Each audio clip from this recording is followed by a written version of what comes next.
Polrestabes Palembang menggelar apel Sabuk Kamtibmas 2026 menyatukan 5 organisasi masyarakat dan ratusan pengemudi ojek online dari berbagai aplikasi. Kegiatan digelar di halaman Polrestabes untuk mengajak menjaga keamanan dan ketertiban kota. Kapolrestabes meminta ormas dan pengemudi ojol mencegah konflik, tawuran atau ancaman Kamtibmas lain yang dapat mengganggu aktivitas warga dan ibadah selama bulan suci Ramadan. Palembang sebagai pusat perekonomian dan peradaban di Sumatera Selatan harus tetap kondusif.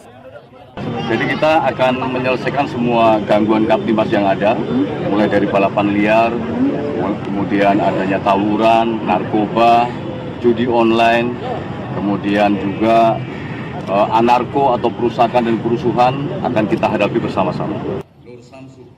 Polisi juga mengimbau masyarakat untuk menjaga keamanan di lingkungan masing-masing, memastikan situasi kota tetap aman dan nyaman.